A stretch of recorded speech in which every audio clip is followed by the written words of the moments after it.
Hi, everybody. Welcome to English Digest. I'm Tom. Hi, I'm Stephanie. And in the month of March, of course, we're going to be talking about animals. And today's animal actually lives in the ocean. It's a living creature that shares the world with us. And it's called the whale shark. Whale shark. Okay, it's a shark, right? So if you mention the word shark, lots of people get scared. Oh, no, if I'm swimming in the ocean and there's a shark there, is it going to eat me? Well, I guess statistically, no. But I guess you still need to watch out for something like that. But whale sharks, I think they're pretty gentle. They're not going to chew you up and swallow you whole. They're awfully big, though, so you wouldn't want to be hit by one for sure. I was watching a video that was being passed around, I think, on Twitter, and there was a little guy on a surfboard. He was probably a 12-year-old boy, and all of a sudden, he's doing really well. All of a sudden, boom, he is kind of thrown off the surfboard. Turns out, a shark hit him. Oh, a shark. It wasn't a dolphin or something like that. No, it was a shark. But he wasn't eaten. No. He got away, but how scary is that? Anyway, we're going to talk about this big, impressive giant. But it's a gentle giant. It's not one of those, da-da-da-da-da-da-da-da-da-da, the sharks from Jaws that want to eat you. Those are scary to me, too. Right. We're going to talk about a big shark, but one that's really gentle. But first, we're going to read through today's lesson.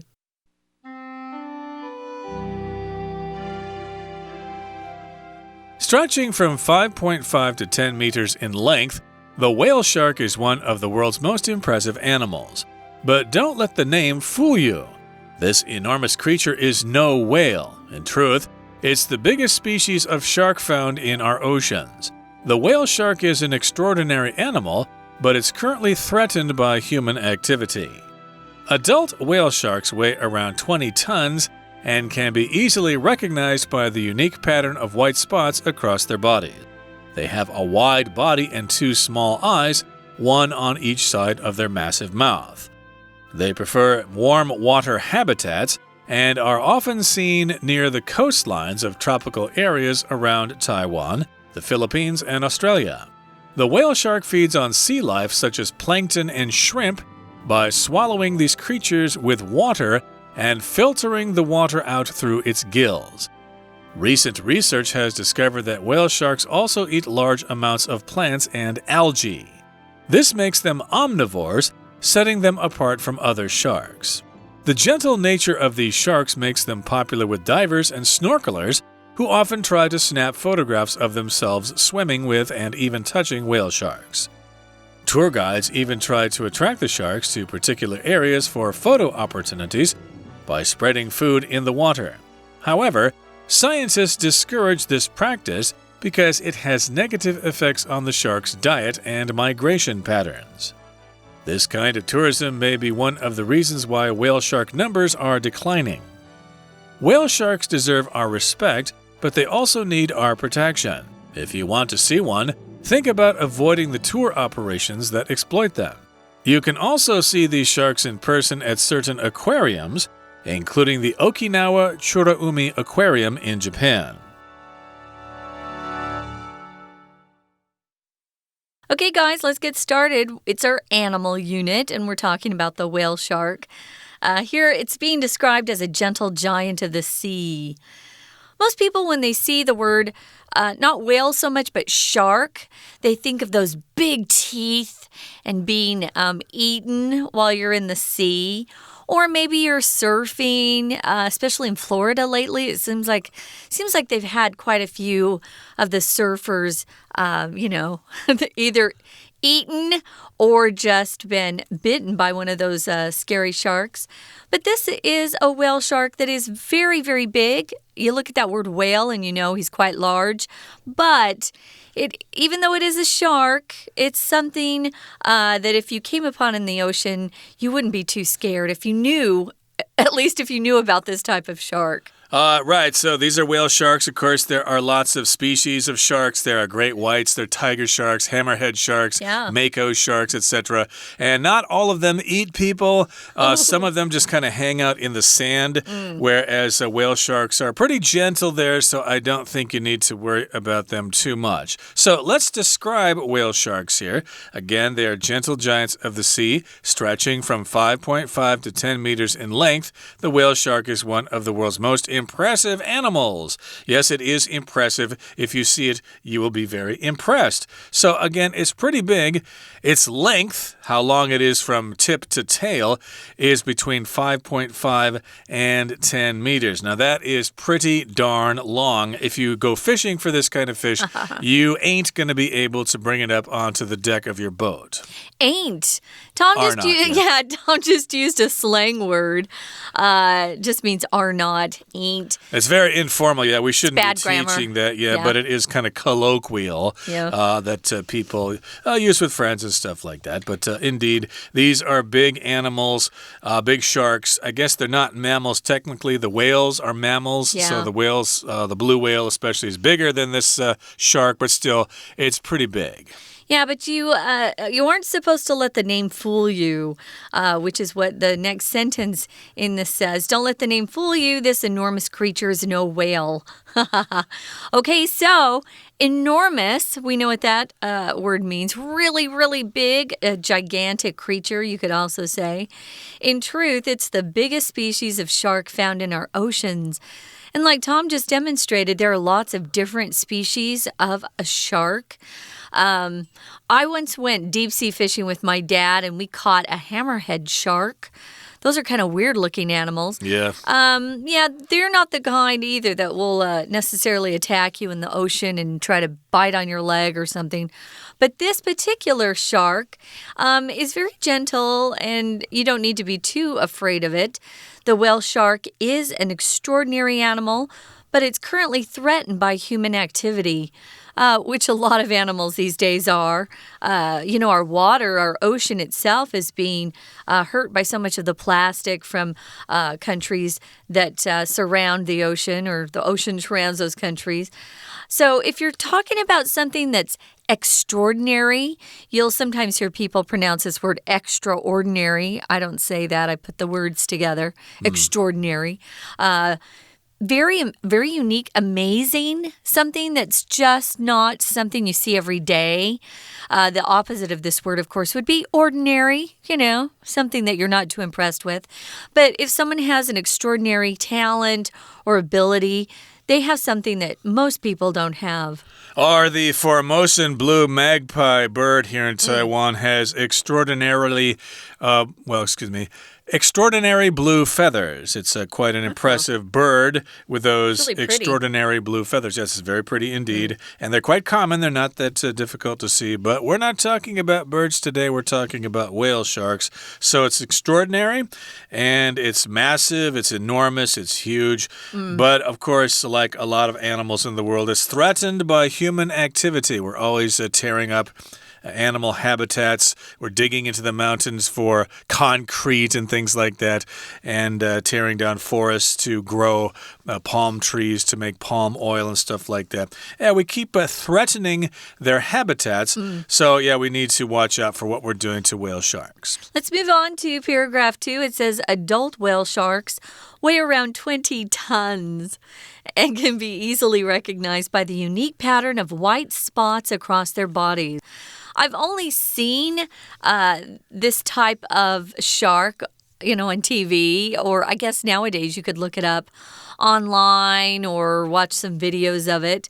But it's an easy one to recognize because of its color. So it's got a pattern of white spots that are kind of dotted across their bodies. So that gives you a clue as to what kind of whale or shark you're looking at. It's actually the whale shark. I think that's confusing to have both names in its title, the whale shark. They should have given it, a more unique name because it gets confusing. Well, is it a whale or is it a shark? It's a shark. Or is there such a thing as a shark whale? Yeah. That probably isn't, but it can be confusing there. But we're stuck with this term, the whale shark. You're going to have to live with it. That's what it refers to. If you see a big animal like that, it's got that characteristic tail that all sharks have. And then it's covered with all those white spots. Oh, true. Yep. I was going to say, they're using whale as an adjective. So a lot of times you'll talk about, I have a brown dog. Well, it's not a brown, it's a dog. And the dog's brown. So think of it like that. The whale is acting as an adjective. What kind of shark? Well, it's a whale shark. And the reason they gave it that name is because it's enormous. They also have a wide body and 2 small eyes, one on each side of their massive mouth. Interesting, huh? They prefer warm water habitats and are often seen near the coastlines of tropical areas around Taiwan, the Philippines, and Australia. So we're right in its neighborhood, you could say. You'll probably run into them because we're in the right area of the world to run into these animals. Tom mentioned this word habitat, which refers to a place where an animal or some sort of creature feels comfortable. That's kind of their native element. They feel great when they're there. That's their home, their habitat. We don't talk about people's habitats, though. Habitat is only used for animals.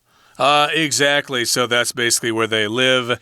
And before we take a break here, let's talk about this word coastline here. That just means where the land meets the ocean, especially if you're referring to the line of the coast, its visible characteristics. So if you're sailing out at sea in a cruise ship or something, hey, I can see the coastline of Taiwan. We're almost home. But this is similar in meaning to the word coast, which is basically where the ocean meets the land, but not so much a stress on the actual appearance of it as a line, the coastline. So you could say along the coasts, along the coastlines of tropical areas of the world. Yeah, like next to Taiwan, the Philippines, and Australia. So if you're a scuba diver, hey, maybe you've seen one swimming off the coast of Hualien somewhere. Now, for me, this is just how I've always kind of seen these two words, coast versus coastline. Coast to me could be a really high cliff. But a coastline seems to actually go out into the water where there's sand. Okay. So maybe that line of sand is kind of the coastline where the land meets the water. For me, that's what I've always thought of it as. So coastline is kind of like a line just telling you where a particular country or where the ocean begins. And right now, as Tom said, we're going to listen to our Chinese teacher for a bit. And then we'll be back to talk more about these whale sharks.Hello, my name is Shelby. 今天我们要看金沙，它是一个温柔的海洋巨人哦。第一题的地方，但是不要让这名字怎么样子你了。这个巨大的 creature enormous 是巨大的，这巨大的生物可一点都不是鲸鱼。我们来看第一题的空格，应该要放一个原形动词，因为它放在使役动词 let 的后面，后半句指出来。这种巨大的生物不是鲸鱼 whale， 但金沙名字当中含着 whale 这个字，所以呢，答案要选 G fool， 提醒读者啊，不要被这个名字给骗了。我们到第二题的地方。怎么样子？它是一个最大的 species， 是物种的意思。这个字横为复数。Of a shark found 是被发现在我们的海洋当中。第二题这个空格要放一个副词，它放在逗号的前面，修饰整个句子。而前面才提到说，金沙不是鲸鱼。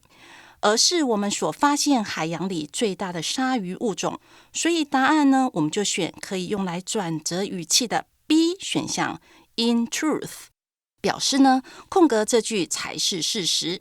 In truth 是事实上或其实的意思。好，我们接着看第三题。这金沙呢是一个 extraordinary animal。extraordinary 是非比寻常的、特别的。但是啊 currently 目前怎么样子被人类的活动？第三题这个空格我们要放过去分词哦，因为它是放在 be 动词 is 的后面，与介系词 by 的前面，形成了一个被动语态。而且它前面的连接词 but 可以用来转折语气。上半部指出来金鲨是一种与众不同的动物，为正面的描述，而后半段呢是一个负面的描述，所以答案我们要选 K threatened， 表示金鲨正受到人类活动的威胁。Threaten 是威胁的意思。我们接着看第4题。Adult 是成年人的，成年的金鲨呢，它重量大约是20吨，而且很容易可以被辨认出来。By 是借由什么的 pattern 图案 of white spots 白色的斑点布满的全身。第4题这个空格，我们可以放形容词、名词或者分词等来修饰后面的 pattern 图案。而这句文章提到说，成年的金鲨 can be easily recognized 可以被轻易的认出来，所以答案我们选 E unique，表示可借由金鲨身上的独特的白色斑点图案来认出它们。Unique 是独特的意思。请到第5题。他们比较喜欢 warm water 温暖水域的 habitats 是栖息地的意思，而且时常被看见靠近这个 coastlines 海岸线 of 什么区域，大概是在台湾、菲律宾或者澳洲的附近。我们第5题这个空格一样可以放形容词、名词或者分词等来修饰后面的 areas 区域。那这一句的前半部指出来，金鲨 prefer warm water habitats 比较喜欢温暖的水域栖息地，所以我们答案选 J tropical， 表示经常在某些国家周围的热带地区海岸线附近可以看到金鲨。We're going to take a quick break. Stay tuned. We'll be right back.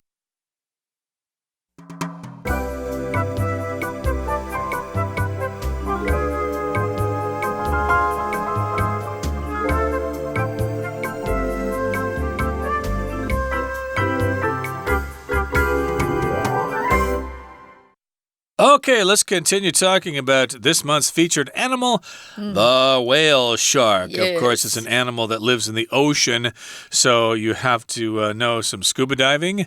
You have to have some scuba diving skills to go swim with them. Or, although it does mention later in today's lesson that snorkelers have a chance to swim with them as well, which we'll get to in just a minute. But in any case, let's continue talking about the whale shark. The whale shark feeds on sea life, such as plankton and shrimp, by swallowing these creatures with water and filtering the water out through its gills.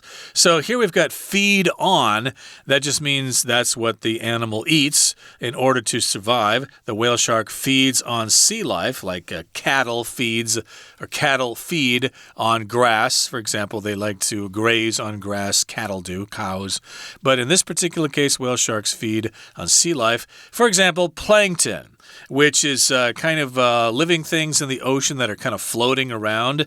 And also shrimp. You're very familiar with shrimp here. Yeah. It's a common item in seafood restaurants. And so the whale shark swallows these creatures, the plankton and the shrimp, and then they filter the water out through the gills. So here, filter means something passes through something else, like a net or something, so that some things stay behind and other things go through. So you might have a water filter on your faucet back home because it filters the water, it keeps the bad minerals away, and then you can drink clean water.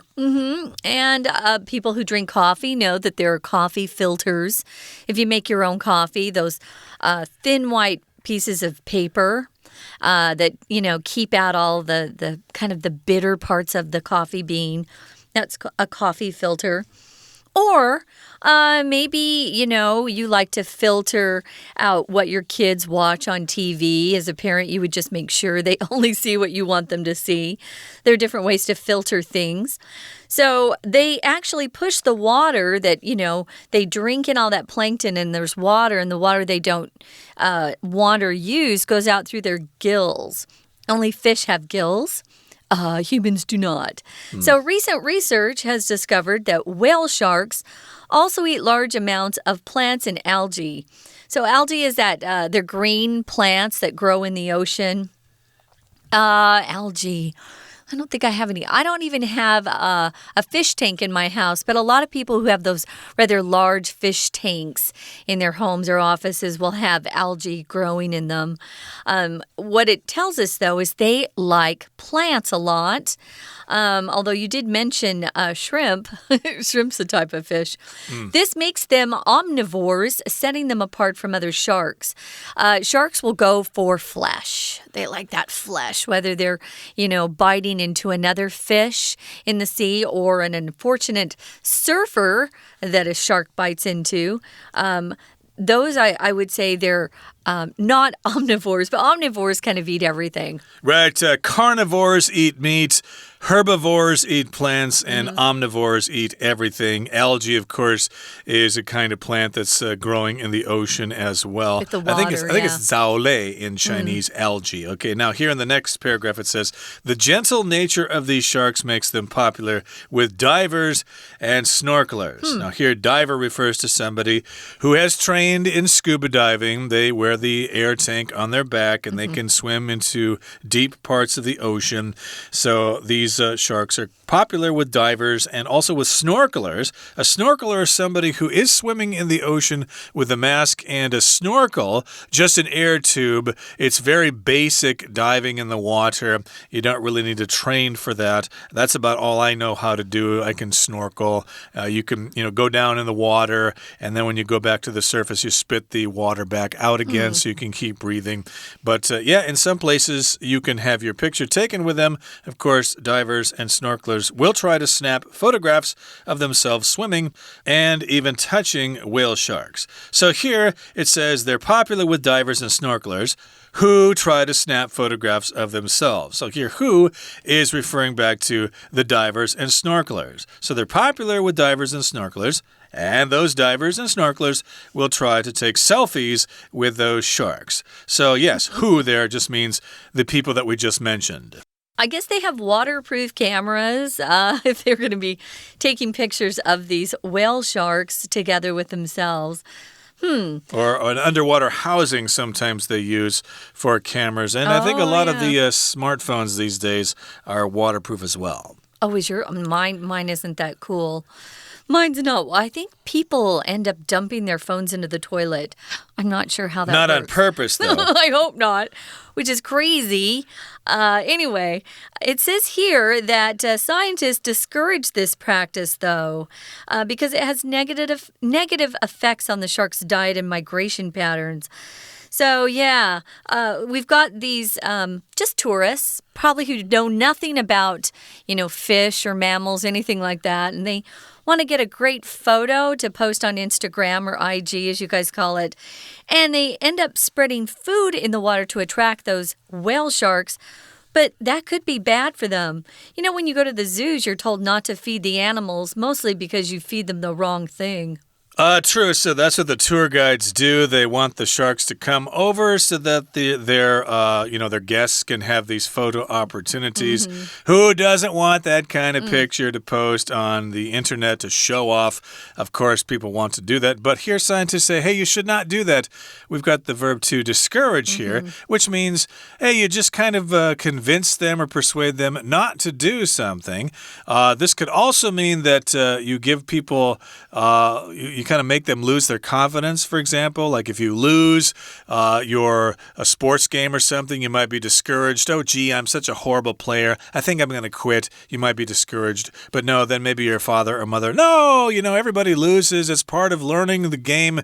Let me encourage you to continue playing basketball. So discourage and encourage kind of mean the same thing in that sense. But here, discourage just kind of means scientists say, nah, don't do that. It's not a good idea because it's actually bad for the whale sharks. Well, it can change or have a bad effect on the shark's diet, what they eat, and their migration patterns. When you migrate from one place to another, you're moving from one area of the world to another area. And typically, animals and birds that migrate are doing it because they like the temperature in another place better. Usually it's warmer when they want to go and migrate in the winter. So this kind of tourism may be one of the reasons why whale shark numbers are declining. That's not good. They're going down. So whale sharks deserve our respect, but they also need our protection. If you want to see one, think about avoiding the tour operations that exploit them. So this operation here is just a way of running a business, the tour operations, tour companies, the tour groups. And if you exploit somebody, you use somebody for your own purposes, and it usually harms them. So you don't want to exploit people. You want to be good to these whale sharks and not treat them poorly. Yeah, sometimes people exploit cheap workers because they can pay them very low wages and make them work long hours and things like that. Or children. Children are exploited. Exploit children, etc. So in this particular case, yes, the tour operators of these tour operations will exploit the sharks, so you've got to avoid that. You can also see these sharks in person at certain aquariums. Yeah. Aquariums, of course, are places where you can go see sea life. Like down in Kending, there's an aquarium there. And I think they used to have a whale shark there, but I don't think it's there anymore. But you might be able to see a whale shark at the aquarium in Okinawa there, and maybe some other ones around the world. Check your local listings. Okay, that brings us to the end of our explanation for today. Let's listen now to our Chinese teacher. 接着到第6题，它的前面说，这金鲨 feeds on 就是以什么为主食 ？Sea life 海中生物，例如像是 plankton 浮游生物和 shrimp 是虾子。by 是借由怎么样子这些生物和水在一起。接着呢 filter 是过滤的意思，把水过滤出来，经由它的 gills 鳃。第6题，这个空格我们建议要放动名词，因为它是在介系词 by 的后面，它的词义还要考虑应该要可以接受词 these creatures 这些生物。另外第6题这一句说明金鲨进食的2个动作，第2个动作是用鳃将水滤除，所以答案选 H swallowing， 表示第1个动作是连同海水吞下海洋生物。第7题呢，这个让它们变成了 omnivores。Omnivores 是杂食动物，逗点之后 then apart 分开，跟其他的鲨鱼。第7题这个空格要放分词哦，因为它是放在逗号的后面，而 them 是指这些金鲨。空格这个字还要搭配后面的 apart 来使用。吃植物和藻类这件事情，让金鲨成为杂食性的动物，所以答案选 A setting， 表示这件事情呢使金鲨不同于其他种的鲨鱼。Set apart 使与众不同，它的用法是 set A apart from B， 使 A 不同于 B。请看第8题。Tour guides 是导游，甚至试着要怎么样子这些鲨鱼到一些特定的区域，为了要 photo opportunities 有拍照的机会，借由 spreading 一些食物在水中。第8题的地方要填原形动词，放在 to 后面形成不定词。提及导游的目的是要拍照的机会，手段呢是将食物撒到水里，所以答案选 F attract 吸引。第9题，那这一类的观光也许是原因之一，为什么金鲨的数量正在怎么样子？第9题我们答案选形容词、名词或分词等，为了要表示呢它的数量正在有一个变化，所以我们答案要选 C declining 正在减少。第10题，你也可以看见这些鲨鱼怎么样子在一些特定的 aquarium 水族馆，包含了冲绳的美丽海水族馆。第10题这个空格放个副词来修饰 C， 或者原形动词、分词等当作 C 的受词补语。在这段建议想看金鲨的读者避开会利用他们的旅游业者，所以答案选 I in person， 亲自到水族馆来看金鲨。以上是今天的讲解，谢谢收听。That's all the time we have for today, guys. That's our animal unit. And if you haven't had a chance to see a real whale shark, at least do yourself a favor and get online and take a look at these gentle giants. They're pretty cool. But remember, we want to treat them well and not exploit them so that they'll be around for a long time. For English Digest, I'm Stephanie. And I'm Tom. Goodbye.